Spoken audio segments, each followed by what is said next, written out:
Welcome to the Clear Admit MBA Admissions Podcast. I'm Graham Richmond, and this is your wiretaps for Monday, September 6th, 2021. I'm joined by Alex Brown from Cornwall, England. Alex, how are things going? Very good, thank you, Graham.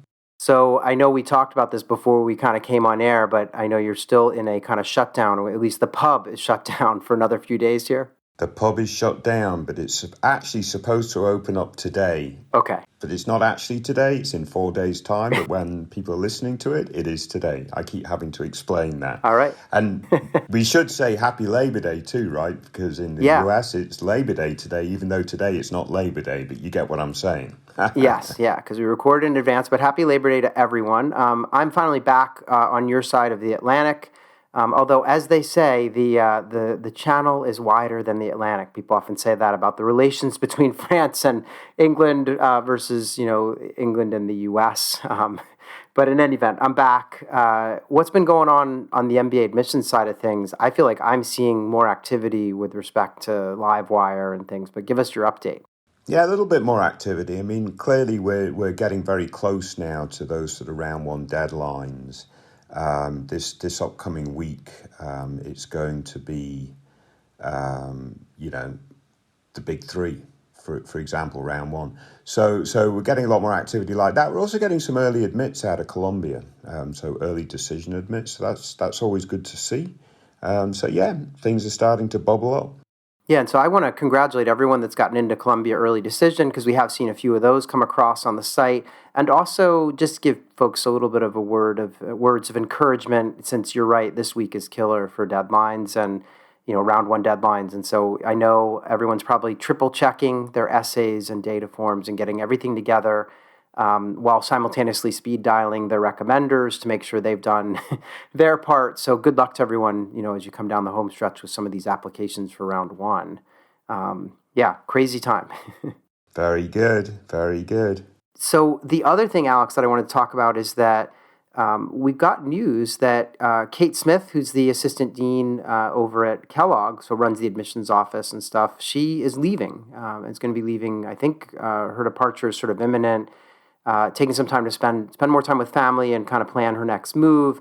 And so that was a little bit of a surprise kind of news item. I know that Emily Hayden on her team is taking over and has been there for a while. So I think they won't miss a beat. But I did want to mention that, some movement in the MBA admissions world that caught my eye.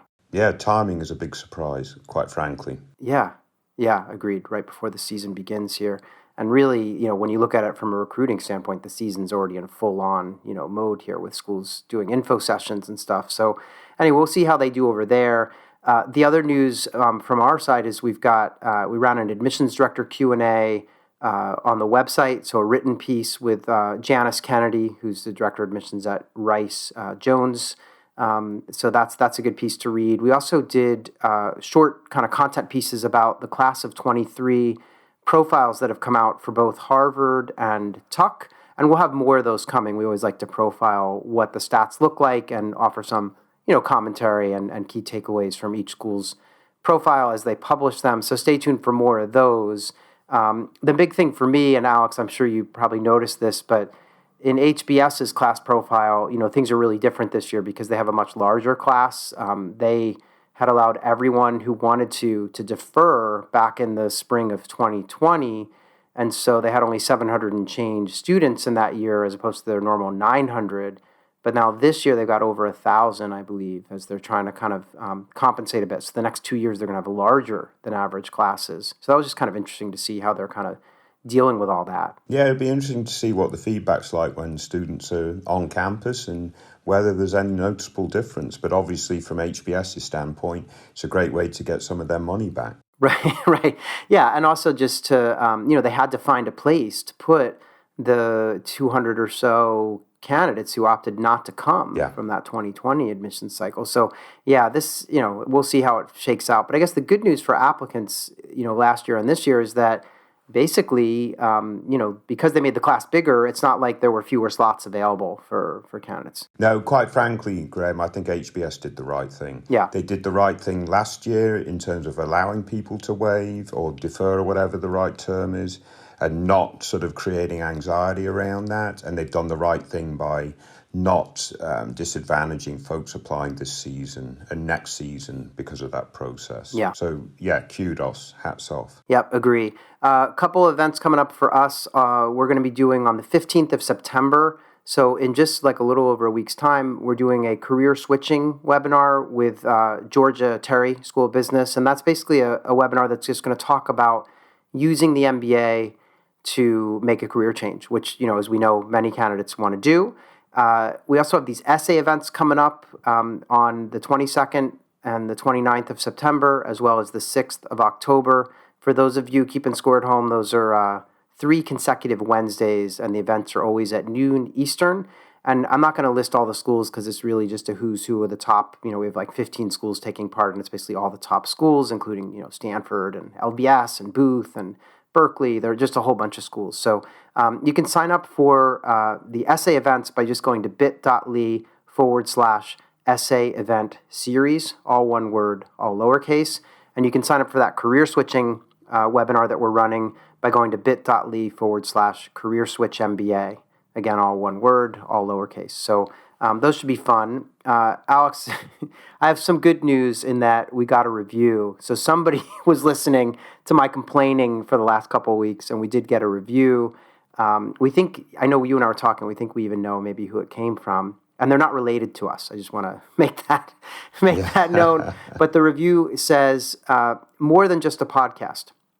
And it's a 5-star review, and they say, this is an excellent show that I recommend to anyone interested in pursuing an MBA. Whether you're just thinking about it or assessing your candidacy, preparing for submissions, or have to decide where to go, Alex and Graham are here to offer valuable insights and perspectives. Particularly interesting is that you can actually participate and engage with them by posting your profile on the ClearAdmit webpage using Applywire and through their club at the Clubhouse app every Thursday. By far the most interactive experience out there. And that's an applicant from Chile who was listening on Apple Podcasts. So we really appreciate that review. I think it's from Ignacio. I don't know about you, Alex, but that's Yeah, I'm not speculating, but it seems pretty likely.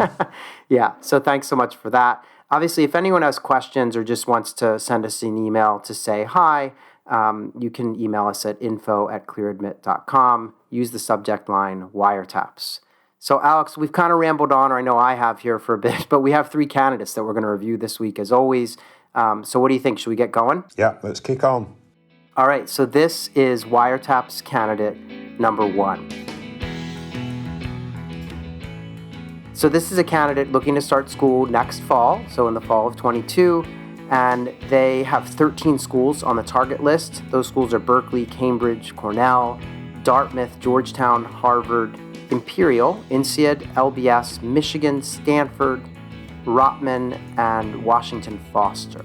And this person's been working in corporate development and venture capital and is hoping to kind of do consulting or maybe VC or PE or even work in a family business after business school. So a lot of options on the plate. The GRE score is a 328. The GPA is 2.9.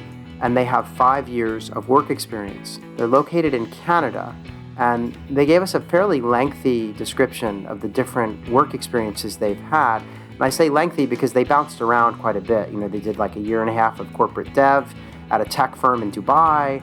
Then they worked for half a year in compliance with the Canadian government, and then a couple years at a university-backed VC and incubator. So they've done a lot of different stuff, and they actually, I guess most recently, left a job as an associate director of tech for a kind of mid-level international consultancy where they were managing like 10 people, but they quit because they're focusing on some personal business ventures. So they've got a lot of outside activities. The list was long, but Alex, I want to just stop there and ask you what you make of this candidacy because there's kind of a lot going on and some tidbits that you'll share, I'm sure. Yeah, there's a lot going on here. And I will say, Graham, I think there's some really interesting aspects to this candidacy in terms of what they've done, and both at work and outside of work, which is super good, right, in terms of what they've sort of accomplished. But as you say, it looks like they've bounced around a little bit to do all this stuff. There isn't a lot of consistency or pattern of sort of commitment. And that could raise a little bit of a red flag amongst AdCom. So certainly as they're positioning their candidacy, that sort of app execution element, they're really going to have to show the sort of the thread through their experiences and really show sort of now why they're getting the MBA, what they plan to do, and how it all makes sense. They've said that they'd rather be an entrepreneur than an employee. I think that was one of their quotes. And some of these things that it could sort of backfire on them a little bit in the application process if they're not careful. They've clearly got great connections, family connections that's enabled them to do some super interesting stuff. It looks like they've really taken advantage of that, i.e. they've done the great stuff, so I'm not dismissing that. But I really want to caution them. You want to make sure that one, and I'm not saying this candidate necessarily does this, Graham, but you don't want to come across as being a little bit arrogant, a little bit, I've got access to all this stuff, so I can do this stuff sort of thing, right? It's really important, all candidates, to have a little bit of a humble approach to this admissions process, because you are, in effect, competing with some brilliant individuals all around the world, so you can take that little bit of it off the table and be a little bit more humble. So that's one thing I just want to caution this candidate. The other is, yes, they did get a very good GRE score, 328. Their GPA is not outstanding. They have some reasons for that. But I also think that if they did a prep course like MBA Math or HBS Core, it would absolutely mitigate this sort of potential issue around this GPA. But it would also show, again, a little bit of this more humble sort of perspective, i.e. they recognise that the 2.9 is going to raise a little bit of a red flag, and therefore they're taking care of that. So they're showing that self-awareness, and then hopefully they're feeling more prepared as they journey on through and participate in one of the top MBA programs hopefully they ultimately get admitted to. Those are my quick thoughts, Graham. Yeah, no, I agree. And it's funny, in my notes as I was reviewing this, I wrote down that I was worried that this candidate could come across as arrogant. So it's interesting that you mentioned that too, because I don't think they intend to. But, there's always that danger, because they mentioned, related to a current head of state, and I was sort of like, okay, but what do I do with that? And I just, there were a bunch of little things in here, but I agree, like, there's also a lot of interesting stuff that they've done. They've got a lot of outside activities. They've lived in 12 countries, traveled to 40, they've worked in 3, they speak 4 languages. So, there's clearly a lot that this person has going for themselves. But I did worry about the kind of jumping around on the work front and the need to kind of find a way to weave it all together, or to show, that there was something specific taken away from each experience, and that those things have combined to help them discover whatever path they want to set out to be on post-MBA. It is dangerous applying unemployed, so I would encourage them to, it sounds like they're working on some businesses that they've started or in their family or something, so I think they need to show that they're active, because that's a danger zone as well. And the thing that I could not agree with you more is that this 2.9 GPA jumps off the page as being low for these top schools that they're targeting. And I worried that if they don't do an MBA Math or HBS Online Core, that they'll, like you say, they may not be sending the right signal. So I think it'd be important. And I also feel like if the work experience suggests that they have trouble committing and kind of bouncing around, well, the 2.9 does a little bit too, right? Because it suggests that, to get a really high GPA, you got to be long-term committed over the course of 3-4 years, whatever it is that your undergraduate degree, however long it's lasting, right? So I'm just worried. So I think taking some kind of HBS Online Core or, MBA Math or whatever would help. The GRE score is solid. And then weaving together a story that's coherent and shows a lot of humility and authenticity, I think is going to be really important for this candidate. I think we're on the same page there, Graham. Absolutely. So I do want to thank them for submitting, and I did want to mention, They do like go-karting. They've been in these like international tournaments for that. They were, work with Model UN, Amnesty. So they've just done a lot of different things. They've done some fantastic stuff, Graham. I don't think we're disputing that at all. Yeah, agreed. And Yeah. I did want to ask you one more thing about this candidate before we move on, and that is they pointed out that their undergraduate degree was a dual degree in biology and econ, and that the sciences GPA was quite low, but that their econ GPA, if they split it out, is a 3.5.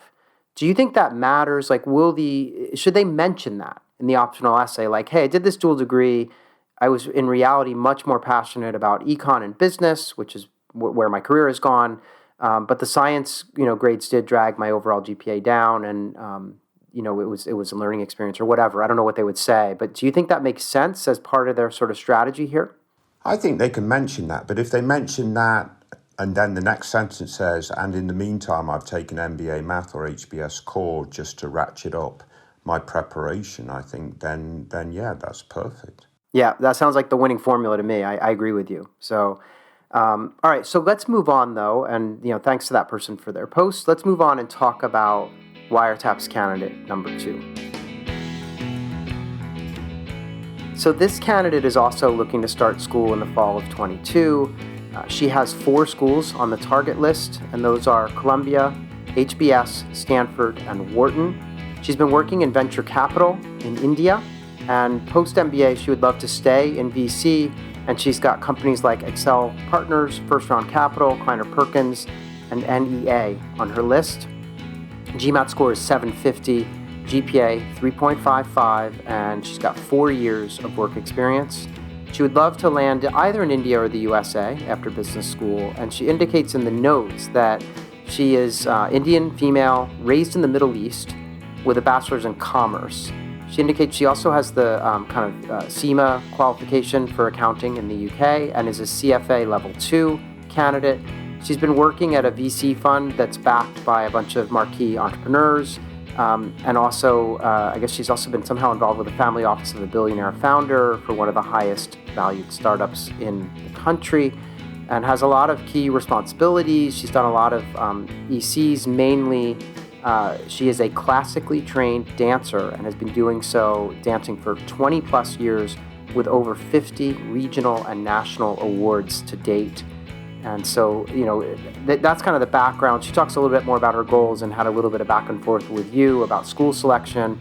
But Alex, what do you make of this candidate? Because there's, some pretty good numbers, but some also really good schools on the list. So what do you think? I love this candidate and I worry about this candidate all at the same time. Okay. I mean, quite frankly, Graham, I think this candidate on paper is outstanding. I mean, the numbers are very good. Certainly the GMAT is ridiculously high. VC work, I assume that's sort of top of the line work, absolutely fantastic. They're doing, they're, like you say, they've got this sort of outside activity in terms of dance, and where they've won lots of awards, like national. I mean, you if you win national awards at something, I don't care what it is you're winning. It could be tiddlywinks. You're very good at something. You're the best in your country. I just think that's absolutely fantastic. So the commitment to those types of activities. We've talked about this a little bit before in terms of athletes and so on and so forth. That type of commitment to your endeavor, I think, is absolutely fantastic. So a lot to like here in my book. My concern, and we talked about this a little bit coming on air in terms of what worries me, is she's targeting the very, very, very best schools, right? So it's Harvard, Stanford, Wharton, which, if she's going to apply to all 3, I'm really hoping that she's got a spot in one of those 3. Or maybe even 2 of those 3, or maybe all 3. But the fact is they're all at the very top. So that will be challenging no matter what caliber of candidate. She's also applying to Columbia, and I would be concerned if she's not Columbia early decision. Columbia may get a little edgy and think, well, she's not prioritizing us, so maybe we need to stick her on the wait list or something like that. And then you get caught in this sort of potential issue where that you come back then in round 2 and things are a little bit tougher or whatever. I mean, she's Indian national. Does that bucket her in and make things a little bit more competitive? I really encourage this candidate to also look at maybe a program like Sloan, which is notorious in terms of it's late in that round one. So she could actually dedicate a week or two after getting the Harvard, Stanford, Wharton applications out of the way just to the Sloan app and get that in round one also. But yeah, frankly, Graham, I love this candidacy. I just want to make sure that her strategy is right on par. I think the issue, if we're just going to sort of put it out in the open, is that she's applying from India, and India is a country that sends a lot of candidates into the applicant pool. So she risks being overrepresented. At the same time, her test scores are great, her GPA is pretty solid, work experience seems very interesting. I do wonder, how does an admissions committee view VC work in India versus VC work out in the Bay Area or something? But frankly, I'm not sure that there's any real bias there. And even still, I just feel like from what she describes, the work she's doing sounds really interesting, and she's had some accolades and put things in place that are noteworthy at work. So I guess my main thing was, and I would say this even to a superstar candidate that has perfect test scores and everything, I would always say be careful if you're only applying to Harvard, Stanford, and Wharton, because you can end up with nothing, right? Now, she does have Columbia in the mix, too, as you point out, and she seems open to the idea of considering a Sloan or even a Berkeley later on. But you're most competitive early in the cycle for many of these programs, especially if you're from a country that's overrepresented in the pool. And so I agree with you that MIT Sloan has that late round one deadline compared to the other schools. So that might be worth looking at. And Berkeley's another one, although the thing I worry about with Berkeley is that their acceptance rate is really low, even lower than some of the other schools that traditionally might rank above them. Yeah, but I have a thing about that. Everyone says, yeah, Berkeley's the most selective school on the planet, and their admit rate proves it. But the quality of the applicant pool at Berkeley is not going to be the same as at Stanford or Harvard or Wharton on aggregate. I'm not saying they don't have top quality people in the pool, but yeah, don't be misled. Not that you'd be misled, Graham, by the admit rate. You understand all this stuff, but to the audience, don't be misled necessarily by that admit rate. The other thing about Sloan, Graham, and you've talked about this before on the podcast, I think, on Wiretaps, is they backload the admissions process. So actually getting an application in is less onerous on the outset for Sloan, right? They're only going to ask you to do a cover letter. Maybe it's just one recommendation, I forget, but it's not as onerous as some of these other programs. So I really encourage this candidate to look into that. Yeah, that's absolutely correct. And I had that recent conversation with Donna Levinson, who's the Assistant Dean of Admissions at MIT Sloan, and we talked about how if you get an interview, you have to write an essay, you have to pick out a data visualization that you like, et cetera. So there are all these things that happen later, which makes the front end of their admissions process a little bit more light. So I would encourage her to get that one in. I'd feel better if she had that in the mix. And I don't know, she didn't specify whether she applied to Columbia early decision or not, but I agree with you. She could end up kind of in limbo where they hang on to her candidacy and then she's kind of still waiting on the other schools. So MIT seems smart. Again, I love this candidacy. She seems to have a really good head on her shoulders about like what she wants to do next. She even got really specific and talked about how she'd like to work with a Series A or B startup in a growth role in the short term and then go back to VC in the longer term. So maybe we're making much ado about nothing here, Alex, and she'll walk right on into some of these programs, but it can't hurt to be cautious and cast a wide net. She'll be a great classmate at a top program, I'm sure of it. Yeah, totally. So thanks to her for submitting that profile. Let's move on and talk about Wiretap's candidate number 3. So this is a candidate who wants to start in the fall of 22 again, and we've got 8 schools on the target list. They want to apply to Columbia, Harvard, LBS, MIT, Kellogg, Stanford, Wharton, and Yale. They spent some time working for a large marketing company for about a year, and then they joined a family business, their family's business, first in marketing and now in more of a strategy role. And they've been doing that for about 2.5 years post-MBA. In post-MBA, they basically want to return to the family business. And it sounds like they they plan to acquire another firm. I guess they want to buy a firm to sort of put into the family business and just continue to grow. It's a pretty large business. This candidate, I should mention, did their undergrad from a top university in London, and they gave us some hints. They said, think LSE, Imperial, or UCL. And I guess they had a second-class honors, which for Americans who are listening in, that's about a 3.3, 3.5, somewhere in there. Now, the main reason that we've included this entry, and Alex, I do appreciate you humoring me and working this one onto the show, is that they had some questions for us about the recommendation letters. They specifically added in their notes at the end, they said, quote, I have a few questions regarding references. One of my references is going to be a non-family board member, because they work for their family business, where they have there's a member of the board who can write for them that's not a part of the family, so that's key. And then the person says, as for the other reference, I will be using one of my uncles. Is that okay? We have different last names, as they are not, I guess they're my mother's brother, they say. Or they say, I could get a reference from a famous Harvard Business School alum, but we have no direct professional involvement. Would this make a difference? So those are the questions there. And Alex, what I want you to do is first just tell me what you think of this candidacy, and then we can get into these specific questions about the rec letters, which are really intriguing to me. I think, again, this is probably a great candidate. They've had great opportunities, so it's incumbent on them to have done well with those opportunities, and it does seem like they have done well with those opportunities.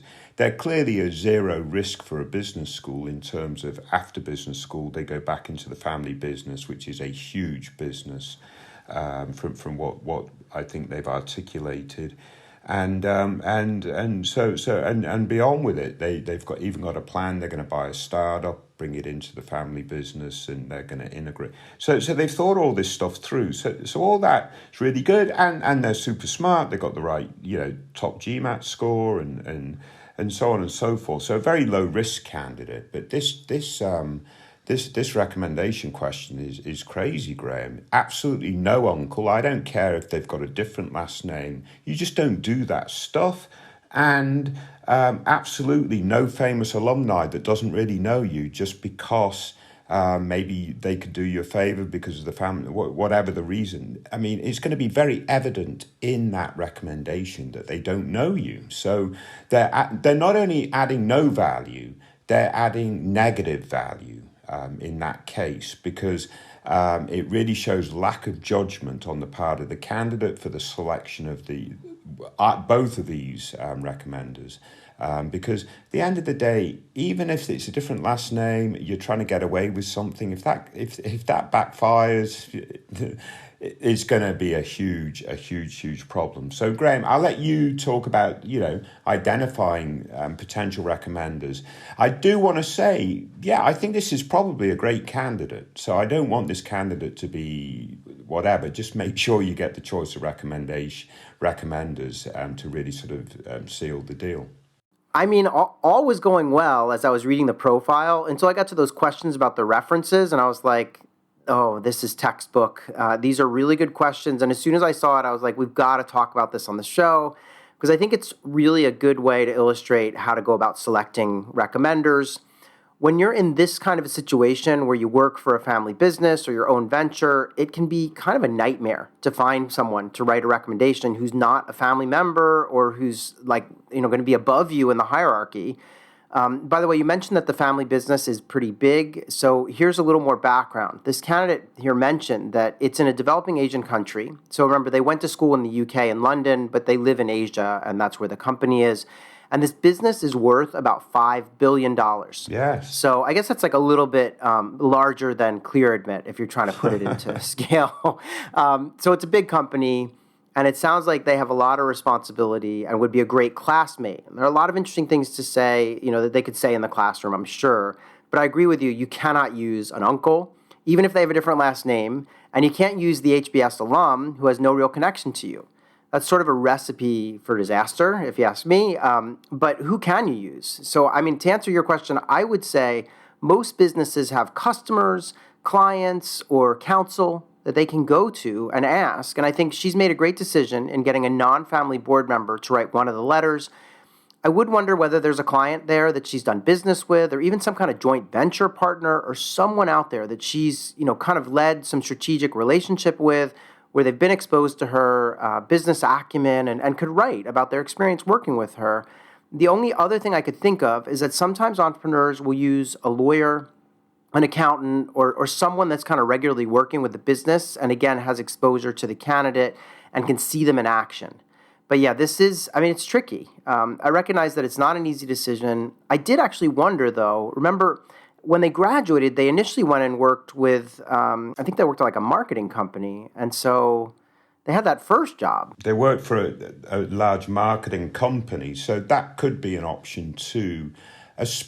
Especially if there's someone in that marketing company, not only did they work for, but if they've sort of kept in touch, maybe they've sort of helped mentor them a little bit as they transition to their own family business. So yeah, it's going to be 2 years ago, so there is that little bit of a disconnect. You don't want to dip too far back for a recommender, but if they have kept in touch with them, then that would add a lot of value. Yeah, I agree. If this person, a lot of times you have a job and then you move on, but you stay in touch, and that person knows like what you're up to now, and almost like a bit of a mentor, that could work really well. Yeah. I think the board member kind of covers the current work experience. But again, if there's a client, customer, or, joint venture type person out there that they've worked with and I would also argue that this person, the candidate, she should pick a recommender who is, ideally senior in terms of like the types of, work they've done, but also older, just more, has more experience, because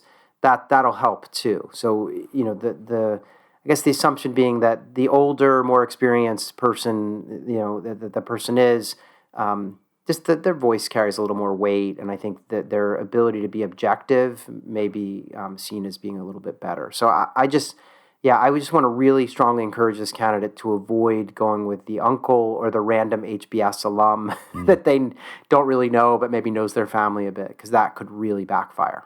And Graham, they're also on the board of a large women's group in their home country. Yeah, what about that? There may be a source of a recommendation. Yeah. A recommender through that. Mm-hmm. And that could actually, if they're really doing interesting work with that women's group, that could not only solve the problem, i.e., how do I get this second recommendation, but they might actually shed a whole new sort of light on this candidacy that's completely objective, and just a really nice sort of other lens into who this person is. Yeah, agreed. I would encourage them to seek that avenue too. So I want to put you on the spot and ask you a question about this candidate, which is, she indicates that basically she wants to go back to the family business, right? So, so there's, like you said, there's not a big risk in terms of a school accepting her because she's got a job waiting for her. But then you look at the list of schools, and she's got arguably, many of the very best schools in America.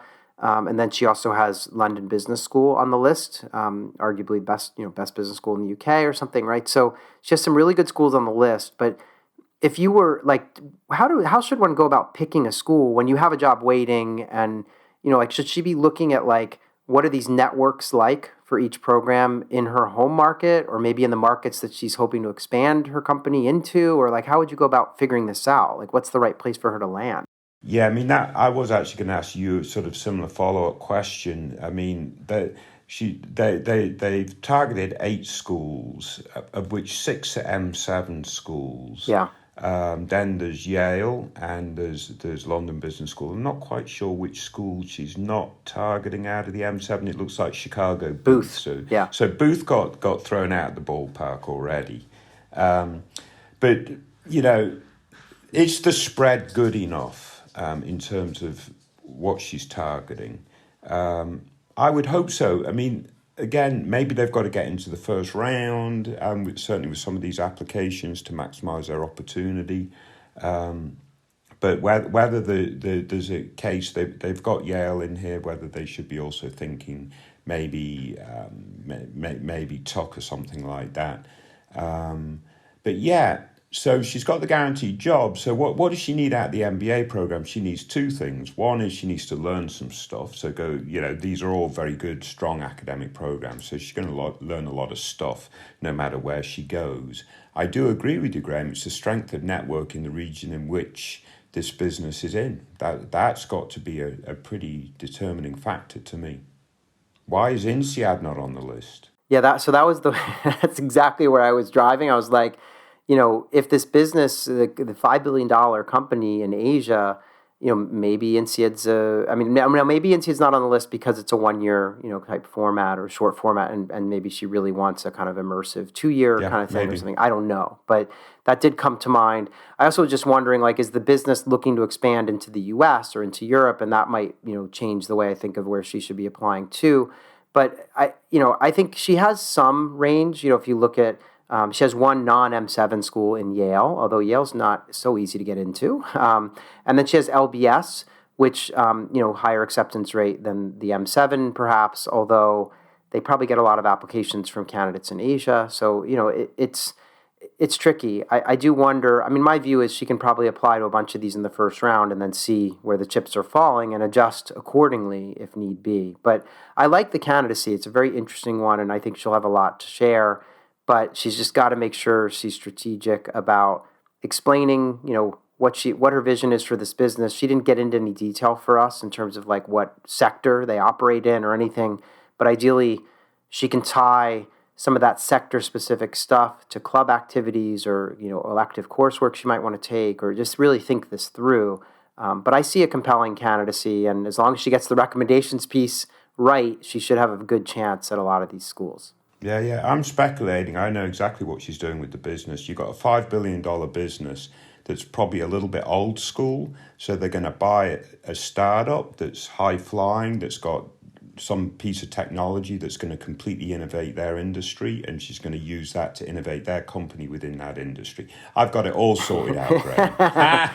Well, maybe she'll hire you to help with this whole transition. Yes. Excellent. Well, that's a great place to stop. I really appreciate you humoring me this week and throwing that third one on that I had kind of flagged because of this recommendations issue.